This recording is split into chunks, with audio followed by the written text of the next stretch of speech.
Just watched both seasons of Index and Railgun. Not really, that was 2 months ago. Anyway, the important thing is that I watched Glen's favorite anime, and all I have to say is those 96 episodes were all for you, Glen. So let's begin with Index before Glen comes back to dominate me. Kevin, you fuck. Oh yeah, that's right, keep scolding me. Toara Mojutsu no Index follows Kamijo Tomo, who is a level 0 Esper in Academy City, which basically means he has no magical powers except for the fact that he can dispel any magical attack with his right hand. So fucked up. One day, he is encountered by a nun named Index of the Board who is being pursued by the Church of England, aka the bad guys. Tomo, from the kindness of his heart, saves her, and from then on, Index starts to live with him. All this is occurring while he is in high school. You There is no overarching plot, but instead takes the road of having side stories of the main character, which have the span of 4 to 6 episodes. At first, I would describe this series as weird. Fuck you, Kevin. Raildex is bloody awesome. Thank you, Glen. However, on second thought, it's more unorthodox if anything. Since Index is somewhat about magic versus science, when watching the show, don't use your own logic, otherwise it won't make any fucking sense. This is because the series tries to incorporate logic with the use of magic, which, if you didn't know, makes absolutely no sense. The rule I have with Index is, if the plot doesn't question it, I don't question it. Index basically creates its own logic where you are given the information and expected to understand it. While it does make sense most of the time, on those rare few occasions it doesn't, don't think too hard, because the series itself under actual logic makes no sense. I have actually no idea what the fuck I'm talking about. Despite this though, Index is still an extremely fun watch with many likable characters. Its plot may be unusual at times, but that's what makes it entertaining. It can even get unexpectedly dark at times, which is a good thing because for the type of show Index is, it does a great job with the dark atmosphere it's given. There are moments in the series where it just has me going, what the fuck? For example, this scene.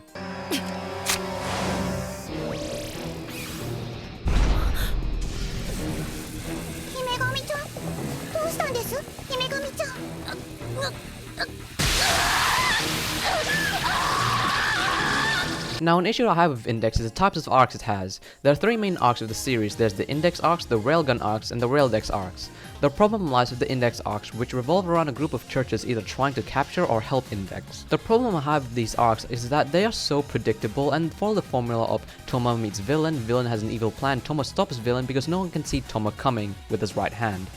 So fucked up. However, this is all redeemed by the Railgun and Raildex arcs because they are fucking awesome.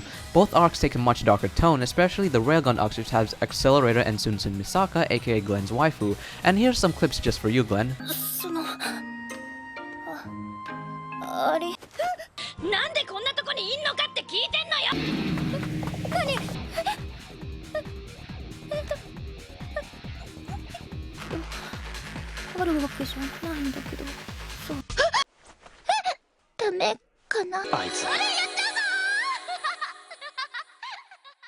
Personally, I think the Raildex arcs are the best since it's just so interesting to see magic and science clash together. I mean, who doesn't want to see World War III happen? Cause I sure do, motherfucking cliffhangers. Okay, with Toaru Kagaku no Railgun, Season 1 in comparison to Season 2 is not that good.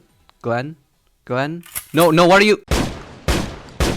When talking about Railgun, I find myself constantly over-glorifying it because I feel as though it's one of the few shows that utterly deserves my utmost praise. Railgun's setting of a futuristic yet still somewhat realistic world develops an atmosphere that is lively and lighthearted. This allows the characters to flourish together as the story progresses. But then, a gripping, serious curveball is thrown your way that changes the tone to the exact opposite of what you'd expect. This sudden change clenches down on you and refuses to let go until you've seen what Railgun has to offer. And you know what? You're gonna accept that offer with a smile across your face. Now that I've risen from the dead, despite what Glen has said, Season 1 of Railgun is more or less all filler episodes. Railgun is a side story taking place before Index and follows the adventures of Biribiri and friends. There are no male main characters in the series, which you might think is weird, but Railgun has a certain vibe that just makes it feel natural.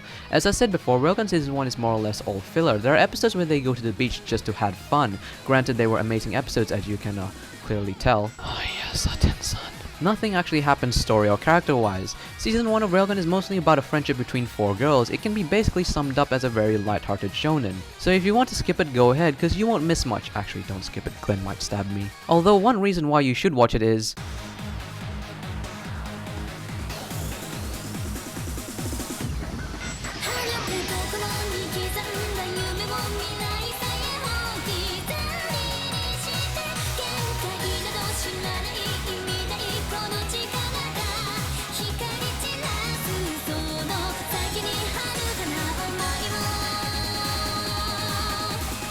that opening, so fast-paced, so hyped.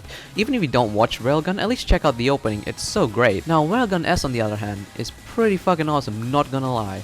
It tells the story of the sisters arc from Index, however, this time through the eyes of Misaka. While I'm not gonna spoil anything, the story is very thrilling and will have you on the edge of your seat. While I didn't know how it was going to end, the journey with Misaka was just incredible. Railgun S is on much darker tone than the previous season, and due to this we can really experience the despair and desperation that Misaka has to face. The challenges that Misaka has to overcome both physically and mentally are the highlights of the Rail Deck series. Will she be able to defeat Accelerator, or will she drown in her own despair? These internal conflicts Misaka has with herself is what makes her up as a character. Given that she is a tsundere, she's a damn good one. The second arc of Railgun S is, let's just say, not as good because it's a filler arc that centers around a lolly girl. What do you want about? Lollies are the best, Kevin. Speaking of lollies, Glen, terrible segue. Half of the characters in the Rail Deck series are lollies. It's no wonder why you like it so much. The series basically has an abundance of them, which can be a good or bad thing depending on your taste. As to how supporting characters go, there are just too many to mention in this one video. However, Accelerator is one of the best villains in the shonen anime that I've seen. He isn't evil just for the sake of being evil, but rather has motives to why he acts the way he does. In fact, his character actually changes somewhat during the show, which just very rarely happens. And as for Kuroko, well, all I have to show is... お姉様お姉様お姉様お姉様隅から隅までずっと見直してくださいまし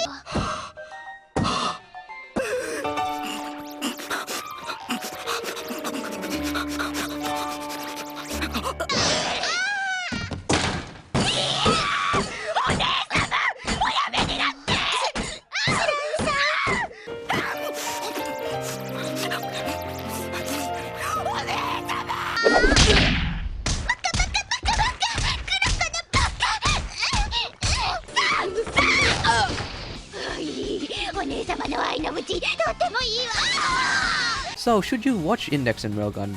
Yeah, you should, and that's not just me saying it because Glen might abuse me. No, it's actually well worth your time if you don't mind the sheer craziness of it. What order should you watch it in? Well, up to you really. There's the release order and the chronological order. I watched it in release because Glen told me to do so, but I'll put both on screen. Anyway, for those who have seen it, what did you think of it? Be careful what you say in the comments because Glen might attack you. And on that note, it's been Kevin and I'll